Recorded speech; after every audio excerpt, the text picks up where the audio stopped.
안녕하세요. 최 박사입니다. 그동안 특집으로 인사를 드려서 오늘 이 자리에서 오랜만에 인사드립니다. 제가 그동안 세계 헌법 연구라는 학술지에 논문 게재를 준비를 하고 있었는데요. 논문 게재가 확정이 되어서 지난주까지 원고 마감이라 그 일을 마무리하고 오늘 이렇게 인사드리게 되었습니다. 또 6월 8일에는요, 세계 죽을 권리 연맹에서 온라인 세션에 참여하게 되었습니다. 그날 세계 각국의 협회들과 죽을 권리의 주요 현안에 대해서 논의할 예정인데요. 그 소식도 차차 전해드리도록 하겠습니다. 오늘은 호주 존엄사 제도에 대해서 얘기해드리겠습니다. 오늘은 호주의 존엄사 제도를 자세하게 지금 현재 일어나고 있는 최근의 현황을 알려드리도록 하겠습니다. 호주가 세계 최초로 안락사법이 제정된 곳이라는 사실은 거의 알려져 있지 않습니다. 1995년에 이미 놀던 테리토리주에서 자발적 안락사를 합법화하는 법, Right of the Terminally Ill Act, 직역하자면 말기 환자 권리법을 제정하였고, 당시 노던 테리토리 입법부는 15대 10으로 이 법을 통과시켰습니다.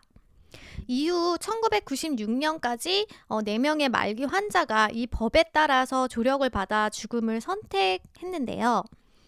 이후에 이 다른 주의 말기암 환자들이 놀던 테리토리주로 죽기 위해서 이동을 하기 시작하고 남용의 가능성의 우려가 커지면서 1년 후에 동법을 뒤집기 위한 법안이 제출되어 양원에서 통과되었고, 안락사는 호주에서 더 이상 허용되지 않았습니다.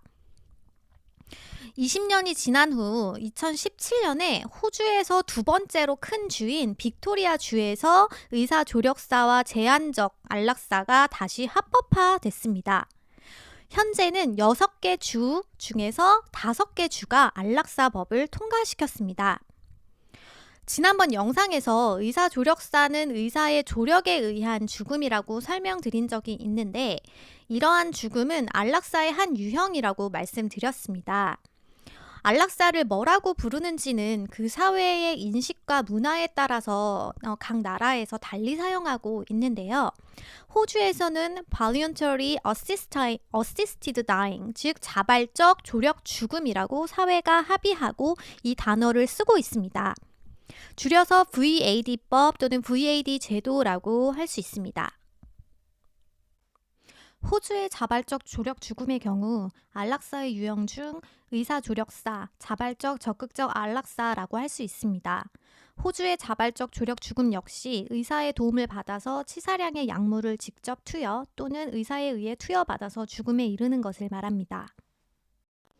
죽음의 방법과 기준은 각 주 그리고 각 주의 법안마다 기준이 상이합니다. 보통 6개월 미만 또는 12개월 미만의 말기 환자를 대상으로 하고 있고, 또 정신적 능력이 있는 18세 이상의 성인을 대상으로 약물을 투여받을 수 있습니다. 또 약물의 처방은 2명의 의사가 승인을 해야 처방을 받을 수 있고, 의사는 양심에 따라서 약물을 처방을 거부를 할 수 있습니다. 이 경우에는 다른 의사에게 부탁을 해서 약물 처방을 받을 수 있도록 하고 있습니다. 호주는 뉴 사우스 웨일스, 퀸즐랜드, 사우스 오스트레일리아, 태스메니아, 그리고 빅토리아, 웨스턴 오스트레일리아의 6개 주와 오스트레일리아의 수도 테리토리와 노던 테리토리의 2개의 준주로 나뉘어져 있습니다. 현재 6개 주 중에서 5개 주가 조력 죽음을 허용하고 있고 2개의 준주는 합법화되지 않은 상태입니다. 빅토리아주는 2017년 법안을 통과시켰고 2019년 6월 19일에 법안이 발효되었습니다. 2년 동안 331명이 처방된 약을 복용하여 존엄사하였다고 보고가 되었고 평균 연령은 72세였습니다. 담당 위원회는 제도가 안전하게 작동되고 있다고 보고하고 있습니다. 웨스턴 오스트레일리아는 2019년 12월 자발적 조력 죽음법을 통과시켰고 2021년 7월 1일에 발효되었습니다. 2021년 말까지 50명의 웨스턴 오스트레일리아인이 법에 따라 합법적으로 삶을 마감했다고 보고하고 있습니다.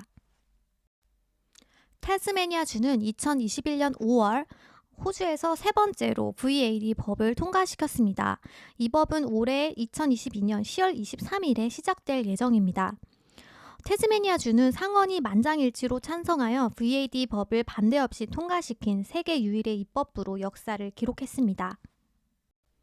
사우스 오스트레일리아주는 25년 동안 17차례의 법안 통과 시도 끝에 2021년 6월 안락사를 네 번째로 합법화했고 VAD 법은 2023년 초부터 발효됩니다. 아직 구체적인 날짜는 결정되지 않았습니다. 퀸즐랜드주는 2021년 9월에 VAD 법을 합법화한 다섯 번째 주가 되었고 법은 2023년 1월 1일에 발효됩니다. 뉴사우스웨일스주는 VAD 법안이 현재 의회에서 검토 중입니다.